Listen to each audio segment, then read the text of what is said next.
Welcome to In Her Voice, a podcast created for women who listen to and live by their deepest wisdom, their inner voice. This was made for you, the woman who feels pulled to more, to lead, to create, to dream, and to be a world changer. My name is Kelly Covert, and I am an inner voice coach. Join me here each week as we explore what it means to reach for your inspired potential, all while honoring your worthiness each and every day. Hello, this is Kelly. Thank you guys for joining me today. I have two really special guests, and this interview has been in my hopper for a while, and I'm so excited to finally share it with you. I have Jeni Barcelos and Sandy Connery from Namastream. These are two powerhouse women who have listened so deeply to their inner voice. And I'm so excited to bring you two amazing guests at one time and to share their story with you, because what I have learned over and over again and more deeply each time is that anything that in my life that I really want to do, the key is listening to my own inner voice. I have to block out what everyone else says, all of the formulas, all of the this is the best way to do it, because my inner voice knows best. And that's exactly what Sandy and Jeni did with their business, which has just become something so beautiful and so amazing. So I am really, really excited to bring you this interview. Before we get to the interview, I want to share with you that once again this summer, I am opening up my Summer Mastermind. This is for just a few women. It's not for everyone. And you can only be accepted into it through application, because I want to make sure that the right people are in this group. But this is for you if you have an idea that has been simmering, that has been brewing, maybe on the back burner for a really long time. And this is the summer. This is your time to bring it to life.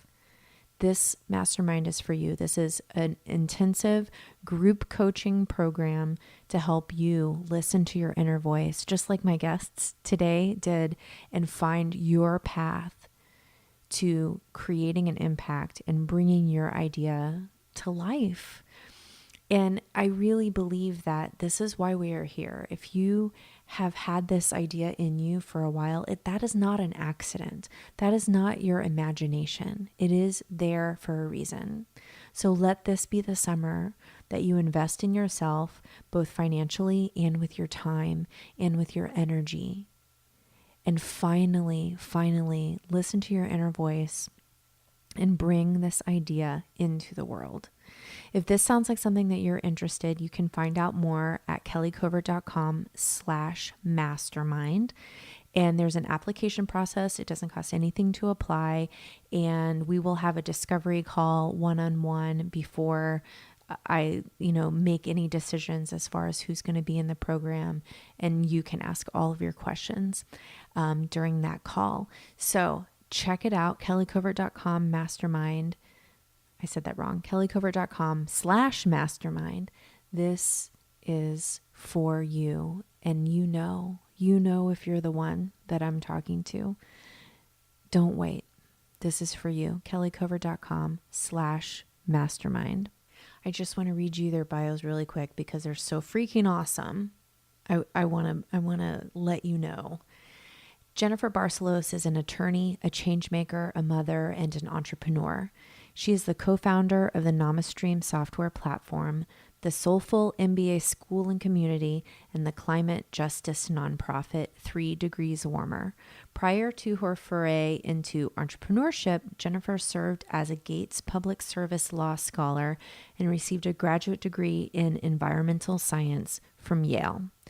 Sandy Connery is the co-founder of Namastream Software, Soulful MBA, and Connectable.biz software. After a 20-year career in footwear and gait analysis, Sandy sold her $1 million brick and mortar retail business and clinic. She now brings her business experience to the online space where she loves to create community, teach, and inspire other women to find the freedom and impact they desire. You guys are going to love them.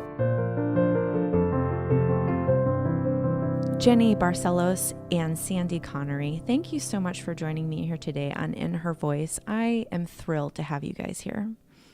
Thank you, Kelly. We're excited to be here. Yes. Yeah. So excited. And when I first was talking with you guys about being on the podcast, there is something that you are doing that is so near and dear to my heart, and that is helping online entrepreneurs listen to their inner voice. And I think that in this day of information at your fingertips and everyone having something to say about everything, it can be very overwhelming when you start to take the timid first steps out into online business, to know what to do, to know what is to write, and to feel like everyone else has all of the answers. Mm-hmm. And so you've created a different way of doing things. And that's where I'd like to start. Why don't you guys just take the lead here and explain to me what you mean by digital artisanship and how you came up with this idea? Sure.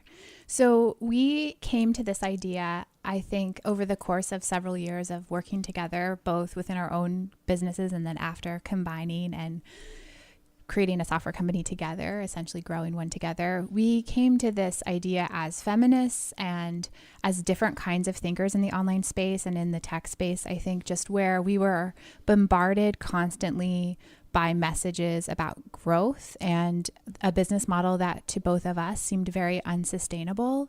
And both of us come from backgrounds of starting and founding other things. Sandy has a background in a clinical background in operating and owning retail stores. And I have a background as an environmental lawyer and founding nonprofits. And so we come to this work from, I think, a little bit of an unusual space. We don't come from corporate America or corporate corporate Canada. Doesn't have the same ring to it. And so digital artisanship is something that we came to as we were starting to think, like, what are the models of business that appeal to us? What do we love to do? Where do we love to spend our energy in our spare time? And we both are drawn to the arts. We're both drawn to artisan work, and we're both drawn to sort of farm to table, slow food, slow fashion. All of those ideas are like in our hearts. And how do we take that, the essence of that business model, and take it into the online space? So digital artisanship is this idea of taking the standards and the principles of this offline artisan world and bringing it into the internet. I totally love that. And all of those things that you were talking about, slow food, handmade things, like these are the things that we love, and they're the things that move us. Mm-hmm. And sometimes, when you're scrolling on Instagram or Facebook, like you need something different. Not need, it's like we require something different. So what did that look like for you? Like, what did you guys create? Well, I think going back to when we first met, we met in a very masculine setting, if you will. We were in a course together. There was very few women in it. We met and just kind of glommed onto each other because we quickly discovered that we thought the same way. We struggled with the same things in this environment. It was all about growth. It was about profit. It was about, speed. And there was a real missing voice. And so after we met, and Jeni had started the software company Nomstream, and she invited me to join as a co-founder shortly after we met. And that's where together we would have so many conversations about, why is it like this? Why are people saying that? There's other ways of doing, ways of being, ways of growing. It's not always about the profit. Sure. And it's not that we're afraid of money or don't want money or don't invite it. It's just like, that's not the only driving force. And so we did a lot of work early on the kind of company we wanted to build, how we wanted our customers to experience our company, how we wanted to empower women to be able to create their own business, have so much more freedom and flexibility with their time, earn more money, spend more time with their family or in nature or whatever it is they wanted to do. And so we just weren't seeing that out there in the world. We weren't seeing the conversations. We were seeing a very, as our friend Jennifer Armbrust says, a very masculine economy dominate on the internet. And we just wanted to kind of take control and just in our own company and our own way of doing things, and also then turn around and start sort of talking to our customers, our teachers, about this way of being and operating. So it has been a long journey to reach to this place of thinking. Mm-hmm. One of the things that comes to mind as I hear you guys talk is this idea of success. Because, and this is something, and I'll be completely transparent, that I have struggled with personally, is taking out the idea of growth, of profit, of money out of what it means to be successful. Because I feel like so often that is the focus. Well, when I 10x my business, when I'm making six figures, and anybody who is in the online space has heard all of the people say these things. And so you feel like if you're not doing that, then you're not being successful. So I'd love to know for you guys, what does success mean? What does success look like and feel like? Sure. I mean, I think we have slightly different answers, but in terms of our company, to me, success is sustainable growth and a business that feels good when you wake up in the morning. And I don't want to make the point here. I don't want anyone to get confused about the point that we're not driven by profit and growth, because we are in our business, but it's a sustainable growth. And the type of capitalism that dominates our culture, not just online, but in general, is really rooted in an unsustainable growth paradigm where it's, corporate boards of directors, where growth is the end all be all, and the executives in a company have a commitment to grow the company. And if that means, firing people, making people work harder for the same pay, cutting pay, doing furloughs, I mean, that's what is rewarded in our corporate structure and in the dominant economy. And we don't want the online space to emulate the bad behaviors that have been established by major companies. And I think that by having this massive wave of entrepreneurship take over the internet, it's a real opportunity for us to frame something in a new way, to create a new way of operating, a new way of supporting ourselves financially and our families. And I'm weary that as entrepreneurs, it's so easy to fall into that trap of emulating the bad habits that came before you. Mm-hmm. What about you, Sandy? Yeah, I agree with Jeni. I think I kind of giggle at the two of us because she thinks so globally and she thinks so big and for society and for culture. And I think so much more for individuals. And so for me, the success is that, I do get paid well. That Jeni and I do get paid well, but in turn, we are also in a position to pay well to those contractors that we use, to our team, so it's this beautiful circle where people aren't asking for deals and discounts all the time. We're all getting paid a very fair and good salary. It's also freedom of my time, that I get to spend the hours of my day how I choose. That there's no one telling me how to, you've got to be here at this time and spend 3 hours doing this. And it's also, success also is watching our teachers on our platform succeed. Like, that is just the most wonderful feeling in the world, to watch our teachers who come to us, who have something, a gift to bring to the world, to teach. They use our platform to reach many others beyond their geographical location. And they make an online business because of our tool. And so that those ripple effects are extremely satisfying to me. Yeah, I love that. Okay, so I had a funny thought, and that was, gosh, it takes balls to say, no, I'm not going to do it that way.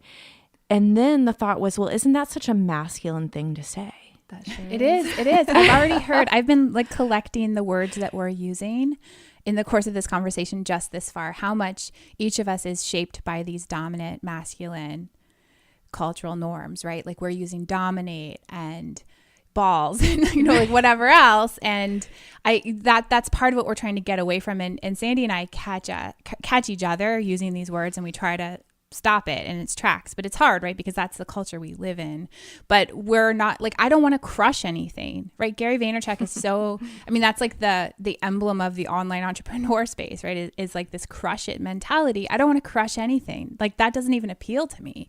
I want to build something that's blooming, that's like blossoming, that's beautiful. Like it's a much more feminine way of thinking about what I'm trying to do. I want to cultivate the innate talents of other people in order to build wealth that supports all of us, right? And so it's not about like how much money am I making and how much money is my company making and how am I dominating or crushing or whatever. That to me is just such a dangerous way of thinking. And if we start to compare ourselves to that mentality, we can fall into two traps. One of which is we can just adopt the code of conduct by people that we maybe shouldn't, like that we shouldn't respect, or that we get really disheartened by the fact that that doesn't speak to us and that we're not in that position and that we feel like a failure because of that not resonating, or we're not quote unquote crushing it.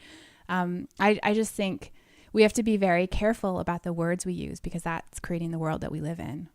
100%. I'm so glad that you shared that, because I think that, like you said, it's a default mechanism that we fall back on, this language that we speak without even realizing it. And it really is powerful. Our words are really powerful, and they do make a difference, and they can lead us in the wrong path or lead us in the right path. So I really appreciate you saying that. And it's funny just how often we do it without even thinking about it. Right. I want to talk about listening to your inner voice, because really what I hear you saying is we don't have to do it the way everyone else is doing it. We can do it our way. And I think that the challenge of that is believing, firstly, that you have that wisdom, that it's there. And secondly, being willing to follow it. And so I'd love for you guys to share about how you do that on a daily basis. It's more like hourly basis, I think. Yeah, minutely. Yes. Just when you were posing that question, it made me think back to when Jeni and I were in a tech accelerator, a B2B tech accelerator, and you can't get any more crush it, push it, 100x growth it than that environment. And everything with Jeni and I, we were just like emotional and upset and angry and confused. And that was really the start of this. There has to be a different way. We don't need to do what all these men have done before, all these other male founders of these tech companies. We don't have to do it this way. We walked away from that and chose not to take the money and did it our own way. And ever since then, it really is like daily conversations about how we show up, with us. We have a software company, as we've said, so we have support. So people write in with questions, and it's Jeni and I doing that. We don't have a bot. We don't have, it just felt right to be the ones that are responding and helping and guiding and showing than having someone who didn't know the software as intimately as we do. Marketing, Jeni, the way that we think about the words that we use, just as you both have just said. How do we use our voice? How do we not always shame people into purchasing, or really heavy FOMO and deadline funnels and all that? It's been tough, because like we know that some of this stuff works. This sort of masculine way of doing things does work, and so there's always this kind of constant battle. Like, do we just do this, or do we the way it's been done because that's what works, or is there another way that we can find that works? So it's just, I don't even know how to answer your question, Kelly. It's just every single day we struggle with it and discuss it and change it and modify and try again and try again and try again. Mm-hmm. And we hold each other accountable to it. I think that's the other thing. that we benefit from being in a partnership. That leads exactly to the next question I was going to ask, and that is, how important is your relationship with each other? This support that you give each other to being able to forge this new path. Oh, I don't even have words for that. I mean, Sandy is, like, aside from my immediate nuclear family, the most important person in my life by far. And I mean, like, I can't go a day without talking. I feel like to Sandy, like if I do it, it's like there's a piece of me missing. And we're business partners, but we're also like best friends. And so I think I'm incredibly indebted to our relationship, and there's no way I would have any measure of success, that looks anything like this without our collaboration. Yeah, I'm tearing up here listening to you, Jeni. I can't believe that. I don't think we say that enough. Like, this wouldn't be happening. NomStream wouldn't be happening. The partnership with Jeni, her inviting me into the company that she founded by herself, has really been life-changing. And I've grown so much watching her, listening to her, and growing together too. Like, I would be such a different person if I hadn't said yes to her invitation a few years ago. I just love listening to you guys love on each other. Thank you. Thank you for sharing that with us. And I think it's important to highlight that, because often in our journey of listening to our inner voice, and this can be not necessarily having to do with business, it can be personal, right? It's difficult. It's difficult to learn how to discern what we put on ourselves, what other people puts on us, from that inner voice, from that voice of wisdom that will never lead us wrong. And to have someone to support you, someone to remind you what that looks like and what that feels like, is so, like, what a gift to each other that you are, and something that we all need. Yeah, I would say I think we all have this voice, and we choose whether or not to pay attention to it. And Sandy and I, the minute we met each other at this event in Colorado, at this culmination of this entrepreneurship program, I knew instantly, and we just started, working together, just sort of supporting each other in our own businesses, having calls once in a while. And Sandy, this was a long time ago now, but I walked away from a job, a really important job, actually, a number of years ago, before we had ever started actually technically working together, because I felt gut level feeling, a major reason I walked away from this role, which would have been a huge milestone for my career, was because I knew that Sandy and I had something we needed to build together. And I knew it. And it was a really hard decision.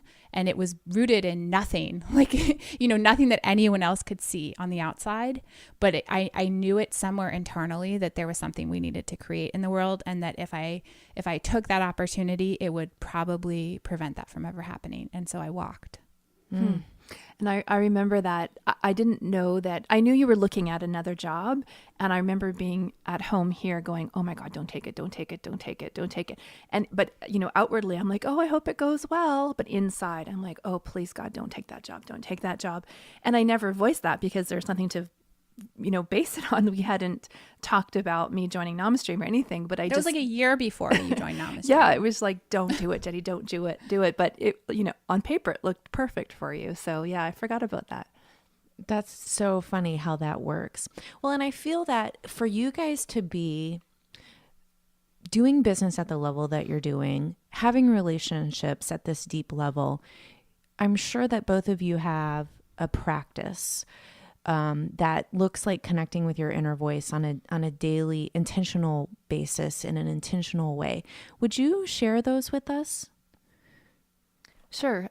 For me, it is every morning when I have the dog walked and my son's at school, and it's like, the day begins. I sit down at my desk and I just take a minute to collect myself before I open up the help, the support inbox, before I look at anything that might be, needing a lot of attention. I just sit for a minute and collect. And that sort of, whether it's 30 seconds or a minute, is just crucial to get myself focused and to listen and just to be before the chaos starts. So it's not really that profound, but it's just a minute of time with myself that I need before I can start the day. I love that it's simple, because I think sometimes we get stuck in like that it has to be this very like big ritual and take an hour. And then if we're not doing all of the steps, that we're missing something or doing it wrong. And it can just be a simple moment, and that's enough. Yeah, absolutely. What about you, Jeni? I don't have a specific practice, and I have very poor digital hygiene most of the time. So I wake up in the middle of the night and check my messages and like think of something and respond to somebody at 3 a.m. I'm that person.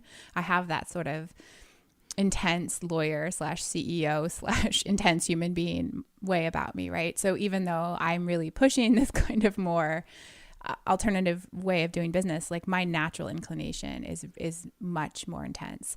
But for me, the way that I connect to myself and to what's important to me is always outside and in nature. And I've tried to make my life structured around that. I moved to a pretty remote island. I live on the side of a mountain in the woods, and just going outside. And even if it's 5 minutes, or if it's my lunchtime little hike in my neighborhood or whatever, that is how I recenter and connect to what's really important for me. Mm-hmm. I think it's interesting how you talk about your intensity, because I'm like that too. And my best friend is a lawyer, so I totally get the lawyer way of being. Mm-hmm. And I wonder if you find that you need to or want to temper that intensity. I think there are moments to temper it. I think I generally speaking, I feel like I should be who I am, right? And so that's why, even though I want to have ways in place in my life, practices that keep me away from a screen, for example, because I know it's healthy for my brain.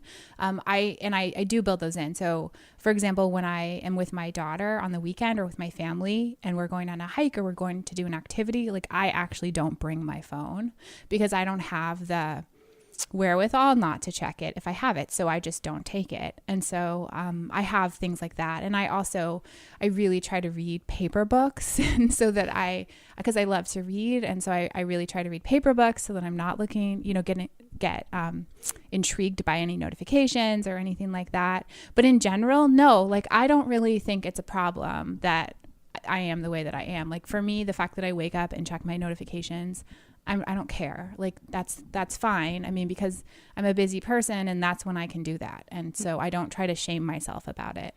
I love that, because I think that we can get caught up in this idea that, things need to look a certain way. And that means you should only be on your phone for 30 minutes a day, and that you should always meditate before you look at any screens in the morning. And again, I think especially people who have a tendency to struggle with perfectionism, that can actually get in the way of having just little things that can make a big difference. Mm-hmm. And so thank you for sharing that, because I know that applies to me and a lot of people who are listening to this podcast.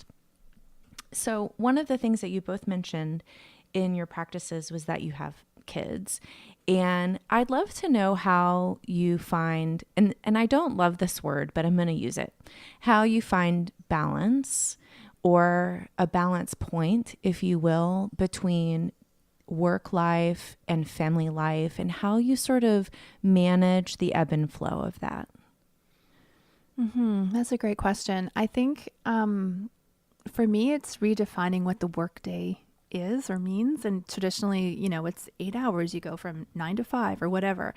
And it's no longer that way. It doesn't have to be that way for those of us that build businesses on the internet. It can be 2 hours, or it can be 15 hours in a day. It doesn't really matter. And so, each week we have a certain amount of work that we need to do, of course, and we get it done when we get it done. I can't overly structure my day. I just can't operate like that. If I need to go and run to the school or go take him to a wrestling practice, I can do that, and it doesn't matter. And then if I take him to boxing, I can bring my laptop and sit there and work while he is doing his thing, and I don't mind that, right? So it's like my work is so flexible. I can take it anywhere, and I love that. We traveled in France in the summer, 3 weeks, and I just worked. Jenny might say I didn't work, but you totally worked. I took some time off and I worked less, and so I was able to do that. And so it's not a 9-to-5 day anymore, and so losing that mindset around it, being here when he comes home and being able to, if he has a day off, we just can go out for lunch. And I just love the flexibility of what this kind of work allows. How about you, Jenny? I think that was Sandy, right? That's right, that was Sandy. Yeah, I mean, for me, I feel like there are seasons in life, and right now is a season where I'm working really hard. I have our company, obviously, and I've also started to practice environmental law again. And I'm with my daughter a lot, but I am also working a lot of the time that I'm with her, and I'm okay with that, and she's okay with that. And I started this company when she was a baby, because I wanted to be able to be there with her. And I started this company so that I could afford to do the social justice and environmental work I wanted to do in the world. And I feel like it's letting me do those things. And so for the first 6 years of her life, I was able to be essentially available to her around the clock while I was running my company and building my company. And that's what I felt like was right for that season. And I'm now in the stage where my daughter's getting a little older, and I'm able to take on more activities and more responsibilities that have stronger time commitments. And that's okay. It's appropriate. I feel like for her developmental stage and who she is to be away from me more. And so I just think balance to me is not something where it's like a daily balance. It's more like the balance over the course of your life, right? Like I went to law school and I went to graduate school, and I've had times in my life where I didn't sleep very much at all. And then I've had other times that I felt like I had luxurious amounts of time and flexibility. And so I don't try, just sort of like with the digital hygiene stuff, like I don't try to adhere to any kind of formula. I really go with my gut and what feels right in that particular phase of life, and what's right for my family and for me as a thinker and as a leader. Yeah, that's really good. That's really good. So here's a question, and it sounds like a loaded question, but I promise you that it's not. Do either of you, or have either of you, struggled with guilt? And I'll sort of clarify, because for me, I don't have like sort of a typical mommy guilt. Like I rarely feel guilty that I'm not spending time with my kids, or that I could be doing family time or whatever. My guilt is more centered around, like I should be working and I'm not. So I think it can go both ways. Do either of you ever struggle with that? I don't. No, I don't have, if anything, it goes, I'm with my family and I probably should be working, but it's so rare. But no, I don't slip into that. Do you, Jenny? I feel guilty that sometimes you're working more than me.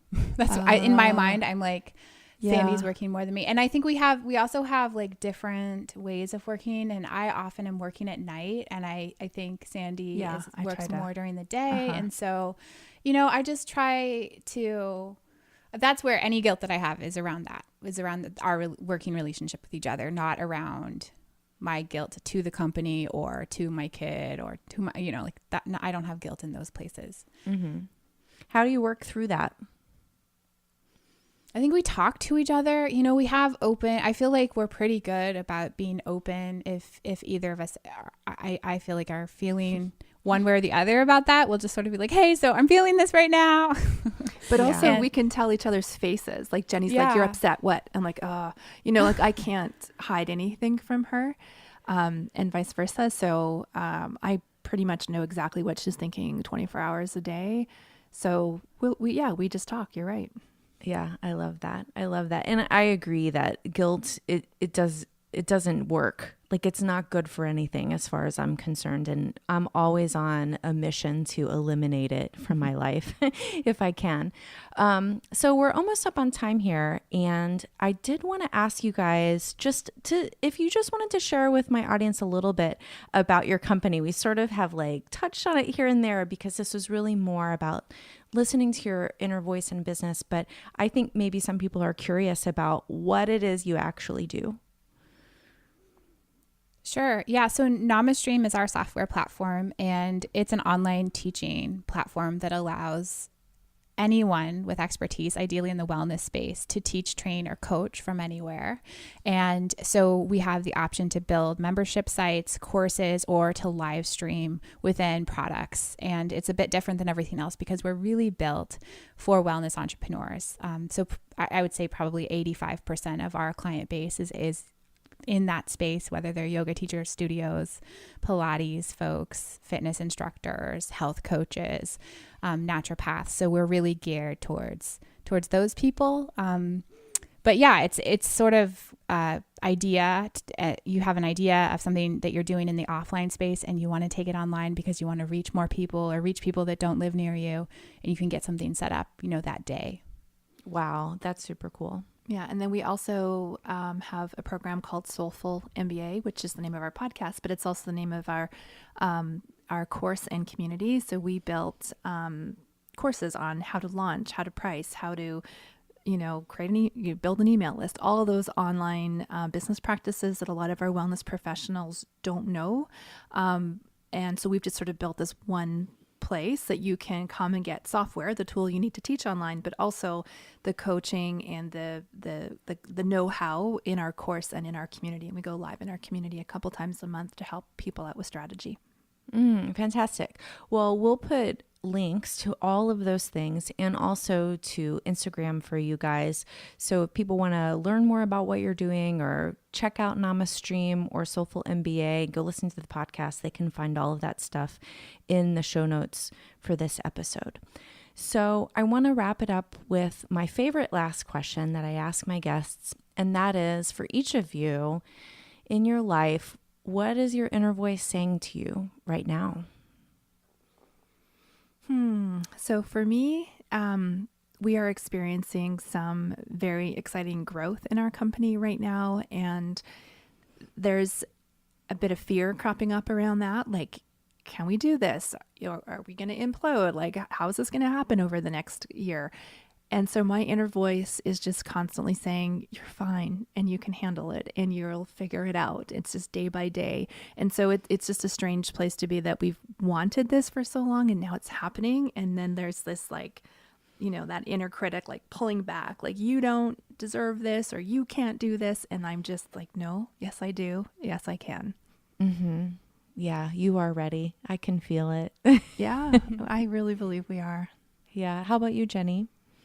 Yeah, my inner voice, it's really similar. And there's a lot going on with my family and big changes, all of which are at this stage really good, but it's going to be amazing and big and hard. And my inner voice is saying, you've got this. Mm-hmm. I love that our inner voices are always encouraging. And I really appreciate you guys being on here today to teach us about how to watch our language, to get those default masculine terms out of the way so we can really be who we are meant to be and create what we are meant to create online and offline in this world. Thank you guys so much. Thank you, Kelly. This was so fun. Told you how much I love doing this because number one, I love being able to bring this kind of information to you guys, these amazing interviews. Number two, it gives me the opportunity to meet these amazing women. And you know what? I learn something every single time. Every single interview, I learn something. So I am just really grateful to these guys for coming on. And I also did an episode on their podcast, which we will link to in the show notes. So if you want to take a listen to that, you can do that. Just a reminder that the mastermind is open for application. You can find out more about the details and how to apply at kellycovert.com/mastermind. If this is pulling on your heart, I really hope that you will listen and take a look. Remember, you are here for a reason. Those ideas, those seeds that have been planted in your heart, that is not an accident.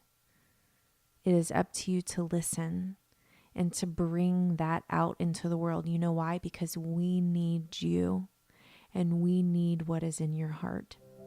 You are worthy.